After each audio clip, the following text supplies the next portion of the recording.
ସ୍କ୍ୱାଟିଂ ଗୋଟେ ଏମିତି ଶବ୍ଦ ଯାହାକୁ ନେଇ ମନରେ କେତେ ପ୍ରଶ୍ନ, କେତେ ଭୁଲ ଧାରଣା ଆଉ ବହୁତ ଦ୍ୱନ୍ଦ୍ୱ ବି ରହିଛି। ତେବେ ଏହାର ପ୍ରକୃତ କଥା କ'ଣ? ବିଜ୍ଞାନ ଅସଲରେ ଏ ବିଷୟରେ କ'ଣ କହୁଛି? ହଁ, ଆଜିର ଏଇ ଆଲୋଚନାରେ ଆମେ ଏହାର ରହସ୍ୟକୁ ପୁରା ଖୋଲିକି ଦେଖିବା ଆଉ ଏକ ସ୍ପଷ୍ଟ ତଥ୍ୟ ଉପରେ ଆଧାରିତ ବ୍ୟାଖ୍ୟା ଜାଣିବା। ଠିକ୍ ଅଛି, ତେବେ ସବୁଠୁ ପ୍ରଥମେ ଆସନ୍ତୁ ସବୁଠୁ ବଡ଼ ଦ୍ୱନ୍ଦ୍ୱକୁ ଦୂର କରିବା। ବହୁତ ଲୋକ ଭାବନ୍ତି ସ୍କ୍ୱାଟିଂ ଆଉ ମହିଳା ସ୍ଖଳନ ଗୋଟିଏ କଥା, କିନ୍ତୁ ନା, ସେମିତି ଆଦୌ ନୁହେଁ। ଏ ଦୁଇଟା ସମ୍ପୂର୍ଣ୍ଣ ଅଲଗା ଜିନିଷ।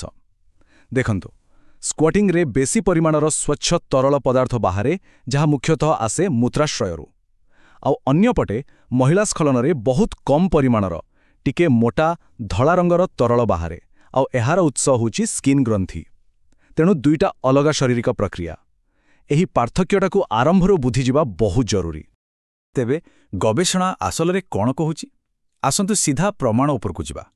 ବୈଜ୍ଞାନିକମାନେ ଏହି ତରଳ ପଦାର୍ଥର ଉତ୍ସ ଆଉ ତାର ଗଠନ ବିଷୟରେ କ'ଣ ସବୁ ଜାଣିବାକୁ ପାଇଛନ୍ତି ଦେଖିବା। ହଁ, ତ ଏ କଥା ଏତେ ନିଶ୍ଚିତ ଭାବେ କେମିତି ଜଣାପଡ଼ିଲା? ଦେଖନ୍ତୁ, ବୈଜ୍ଞାନିକମାନେ ଅଲ୍ଟ୍ରାସାଉଣ୍ଡ ଭଳି ଇମେଜିଂ ଟେକ୍ନିକ୍ ବ୍ୟବହାର କରିଛନ୍ତି, ଆଉ ସେହି ତରଳର ରାସାୟନିକ ବିଶ୍ଳେଷଣ ବି କରିଛନ୍ତି। ଆଉ ଫଳାଫଳ ପୁରା ସ୍ପଷ୍ଟ। ସ୍କ୍ୱାଟିଂ ସମୟରେ ବାହାରୁଥିବା ତରଳର ବଡ଼ ଭାଗ ସିଧାସଳଖ ମୂତ୍ରାଶୟରୁ ହିଁ ଆସେ। ମାନେ ମୋଟାମୋଟି ଭାବେ ଏହା ମୂତ୍ରାଶୟରୁ ଆସୁଥିବା ତରଳ। ହେଲେ ହଁ, ବେଳେବେଳେ ଏଥିରେ ପାଖ ଗ୍ରନ୍ଥିରୁ ସାମାନ୍ୟ ସ୍ରାବ ମିଶିବାର ସମ୍ଭାବନା ଥାଏ।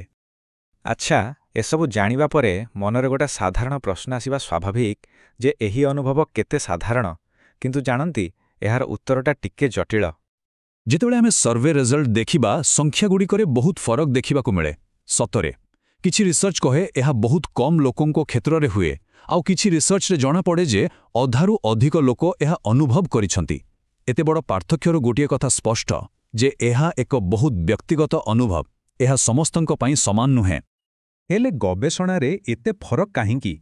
କଥା ହେଉଛି, ଏ ବିଷୟରେ ଅଧ୍ୟୟନ କରିବା ବାସ୍ତବରେ ବହୁତ ଜଟିଳ। ପ୍ରଥମ କଥା, ଅଲଗା ଅଲଗା ଷ୍ଟଡିରେ ସ୍କ୍ୱାଟିଂର ସଂଜ୍ଞା ଅଲଗା ଅଲଗା ଦିଆଯାଇଥାଏ। ତାଛଡ଼ା ଅଧିକାଂଶ ସମୟରେ ବହୁତ କମ୍ ଲୋକଙ୍କୁ ନେଇ ରିସର୍ଚ୍ଚ କରାଯାଏ, ଆଉ ଯେଉଁ ପଦ୍ଧତିରେ ବିଶ୍ଳେଷଣ ହୁଏ ସେଥିରେ ବି ଫରକ ଥାଏ। ଏହିସବୁ କାରଣ ଯୋଗୁଁ ଗୋଟିଏ ସର୍ବସମ୍ମତ ସିଦ୍ଧାନ୍ତରେ ପହଞ୍ଚିବା ଟିକେ କଷ୍ଟକର ହୋଇଯାଏ। ଠିକ୍ ଅଛି, ଏବେ ଆସନ୍ତୁ ଟିକେ ଏହାର ଶରୀର ବିଜ୍ଞାନକୁ ଦେଖିବା। ଶରୀରର କେଉଁ କେଉଁ ଅଙ୍ଗ ଏଥିରେ ଜଡ଼ିତ ଆଉ ଏସବୁ ମିଶିକି କେମିତି କାମ କରନ୍ତି? ଏ ପ୍ରକ୍ରିୟାରେ ସବୁଠୁ ମୁଖ୍ୟ ଭୂମିକା ହେଉଛି ମୂତ୍ରାଶୟ ଆଉ ମୂତ୍ରନଳୀର। ମୂତ୍ରାଶୟରେ ତରଳ ଜମା ହୋଇ ରହେ, ଆଉ ମୂତ୍ରନଳୀ ହେଉଛି ସେହି ନଳୀ ଯାହା ବାଟ ଦେଇ ତରଳ ବାହାରକୁ ଆସେ। ଆଉ ଗୋଟେ ମଜା କଥା ହେଉଛି, ଅଲ୍ଟ୍ରାସାଉଣ୍ଡ ଷ୍ଟଡିରେ ଏହା ସ୍ପଷ୍ଟ ଦେଖାଯାଇଛି ଯେ ସ୍କ୍ୱାଟିଂ ହେବା ଠିକ୍ ଆଗରୁ ମୂତ୍ରାଶୟ ପୁରା ଭରିଯାଏ ଆଉ ତାପରେ ଖାଲି ହୋଇଯାଏ। ଏହା ହିଁ ସବୁଠୁ ବଡ଼ ପ୍ରମାଣ ଯେ ତରଳଟା ଆସୁଛି କେଉଁଠୁ। ତାପରେ ଆସେ ସ୍କିନ୍ ଗ୍ରନ୍ଥି, ଯାହାକୁ ପାରାୟୁରିଥ୍ରାଲ ଗ୍ରନ୍ଥି ବି କୁହାଯାଏ। କିଛି ଲୋକ ଏହାକୁ ମହିଳା ପ୍ରୋଷ୍ଟେଟ୍ ବୋଲି ମଧ୍ୟ କହନ୍ତି। ଆମେ ଆଗରୁ ଯେଉଁ ମହିଳା ସ୍ଖଳନ କଥା କହୁଥିଲେ, ସେଥିପାଇଁ ଏହି ଗ୍ରନ୍ଥିଗୁଡ଼ିକ ଦାୟୀ। ଯଦିଓ ଏଗୁଡ଼ିକ ସେହି ପାଖାପାଖି ଅଞ୍ଚଳରେ ଥାଆନ୍ତି, କିନ୍ତୁ ବିଶ୍ୱାସ କରାଯାଏ ଯେ ସ୍କ୍ୱାଟିଂର ଏତେ ବେଶୀ ତରଳରେ ଏମାନଙ୍କର ଯୋଗଦାନ ବହୁତ ହି କମ୍ କିମ୍ବା ନାହିଁ କହିଲେ ଚଳେ। ତେବେ ଏହି ସବୁ ଅଲଗା ଅଲଗା ଅଙ୍ଗକୁ ଯୋଡ଼େ କ'ଣ? ଏଠି ଦୁଇଟା ମୁଖ୍ୟ ଜିନିଷ ଅଛି, ପେଲଭିକ୍ ଫ୍ଲୋର ମାଂସପେଶୀ ଆଉ ଆମ ସ୍ନାୟୁ ପ୍ରଣାଳୀ। ଦେଖନ୍ତୁ, ଯୌନ ଉତ୍ତେଜନା ସମୟରେ ପେଲଭିକ୍ ଫ୍ଲୋର ମାଂସପେଶୀ ସଂକୁଚିତ ହୁଏ, ଆଉ ଠିକ୍ ସେହି ସମୟରେ ଆମର ସ୍ନାୟୁ ପ୍ରଣାଳୀ, ଯୌନ ପ୍ରତିକ୍ରିୟା ଆଉ ମୂତ୍ରାଶୟ ନିୟନ୍ତ୍ରଣ ଏ ଦୁଇଟା କାମ ଏକା ସାଙ୍ଗରେ କରୁଥାଏ। ଏହି ଯେଉଁ ଜଟିଳ ସମ୍ପର୍କ, ଏହା ହିଁ ବୁଝାଏ ଯେ ଏହି ଅନୁଭବ କାହିଁକି ଜଣଙ୍କଠାରୁ ଆଉ ଜଣଙ୍କ ପାଖରେ ଏତେ ଅଲଗା ହୋଇଥାଏ। ଆଚ୍ଛା, ଏବେ ଖାଲି ବିଜ୍ଞାନ କଥା ଛାଡ଼ି ଟିକେ ବ୍ୟବହାରିକ ଦିଗକୁ ଆସିବା। ଏବେ ଆମେ ସ୍ୱାସ୍ଥ୍ୟ ଆଉ ଯୋଗାଯୋଗ ଉପରେ ଧ୍ୟାନ ଦେବା। ଗୋଟିଏ କଥା ଏଠି ପୁରା ସ୍ପଷ୍ଟ କରିଦେବା ଭଲ, ସ୍କ୍ୱାଟିଂ ନିଜେ କୌଣସି ଡାକ୍ତରୀ ସମସ୍ୟା ନୁହେଁ। ଏହା ଏକ ସମ୍ପୂର୍ଣ୍ଣ ସ୍ୱାଭାବିକ ଶାରୀରିକ ପ୍ରତିକ୍ରିୟା ହୋଇପାରେ। କିନ୍ତୁ ହଁ, ଏହା ସହ ଜଡ଼ିତ କିଛି ସ୍ୱାସ୍ଥ୍ୟଗତ ବିଷୟ ଅଛି ଯାହା ବିଷୟରେ ସଚେତନ ରହିବା ଦରକାର। କିନ୍ତୁ ଯଦି ଏହି ଅନୁଭବ ସହିତ ଯନ୍ତ୍ରଣା, ବାରମ୍ବାର ମୂତ୍ରନଳୀ ସଂକ୍ରମଣ ବା ୟୁଟିଆଇ ଭଳି ସମସ୍ୟା ଦେଖାଦିଏ, କିମ୍ବା ଏହା ଯୋଗୁଁ କୌଣସି ମାନସିକ ଚାପ ସୃଷ୍ଟି ହୁଏ, ତେବେ ଜଣେ ଡାକ୍ତର କିମ୍ବା ବିଶେଷଜ୍ଞଙ୍କ ସହ କଥା ହେବା ନିହାତି ଦରକାର। ଏସବୁକୁ ଅଣଦେଖା କରିବା ଆଦୌ ଠିକ୍ ନୁହେଁ। ଏ ବିଷୟରେ ନିଜ ସାଥୀଙ୍କ ସହ ଖୋଲାଖୋଲି ଭାବେ କଥା ହେବା ବହୁତ ଗୁରୁତ୍ୱପୂର୍ଣ୍ଣ। ତେବେ ସେଇଟା କେମିତି କରିବେ? ସବୁଠୁ ପ୍ରଥମେ ସବୁବେଳେ ସହମତି ଆଉ ପରସ୍ପରର ଆରାମକୁ ପ୍ରାଧାନ୍ୟ ଦେବା ଉଚିତ। କୌଣସି ପ୍ରକାରର ଚାପ ରହିବା ଠିକ୍ ନୁହେଁ।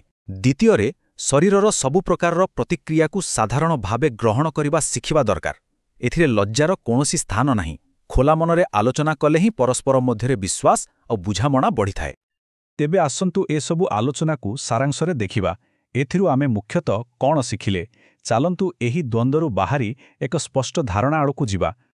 ସବୁଠୁ ଜରୁରୀ କଥା ହେଉଛି ମିଛ ଧାରଣା ଆଉ ବିଜ୍ଞାନ ଭିତରେ ଫରକ ଜାଣିବା। ତେବେ ଏହା କ'ଣ ଆନନ୍ଦର ଏକ ଜରୁରୀ ସଂକେତ? ନା, ବିଜ୍ଞାନ କହୁଛି ଏହା ସମସ୍ତଙ୍କଠାରେ ଅଲଗା ଅଲଗା ହୋଇଥାଏ ଆଉ ଚରମ ସୁଖ ପାଇଁ ଏହା ଆବଶ୍ୟକ ନୁହେଁ। ଏହା କ'ଣ କୌଣସି ରହସ୍ୟମୟ ଯୌନ ତରଳ? ନା, ଏହା ମୁଖ୍ୟତଃ ମୂତ୍ରାଶୟରୁ ଆସୁଥିବା ତରଳ। ତେବେ ଏହା କ'ଣ ପ୍ରଦର୍ଶନର ଏକ ମାପ? ଆଦୌ ନୁହେଁ। ଏହା କେବଳ ଏକ ସାଧାରଣ ଶାରୀରିକ ପରିବର୍ତ୍ତନ ଯାହା କିଛି ଲୋକଙ୍କ କ୍ଷେତ୍ରରେ ଦେଖାଯାଏ। ଆଉ ଏହି ଉକ୍ତିଟି ବୋଧହୁଏ ପୁରା କଥାଟିକୁ ବହୁତ ଭଲ ଭାବରେ ବୁଝାଇ ଦେଉଛି। ଏହା ଯୌନ କୁଶଳତା, ଆକର୍ଷଣୀୟତା କିମ୍ବା ଆନନ୍ଦର କୌଣସି ବସ୍ତୁନିଷ୍ଠ ମାପ ନୁହେଁ। ଏହା ଶରୀରର ସ୍ୱାଭାବିକ ବିବିଧତା ବିଷୟରେ, କୌଣସି ପ୍ରଦର୍ଶନ ବିଷୟରେ ନୁହେଁ।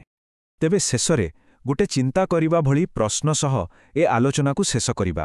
ଯଦି ଆମେ ଏଭଳି ଶାରୀରିକ ପ୍ରକ୍ରିୟାକୁ ପ୍ରଦର୍ଶନର ମାପକାଠି ଭାବେ ନ ଦେଖି ତାର ବଦଳରେ ସୁସ୍ଥ ଯୋଗାଯୋଗ, ସହମତି ଆଉ ଶରୀରର ସ୍ୱାଭାବିକ ବିବିଧତାକୁ ଗୁରୁତ୍ୱ ଦେବା, ତେବେ ଯୌନ ସ୍ୱାସ୍ଥ୍ୟ ପ୍ରତି ଆମର ସାମଗ୍ରିକ ଦୃଷ୍ଟିକୋଣ କେତେ ସକାରାତ୍ମକ ଭାବରେ ବଦଳି ପାରିବ, ଏହା ନିଶ୍ଚୟ ଭାବିବା କଥା।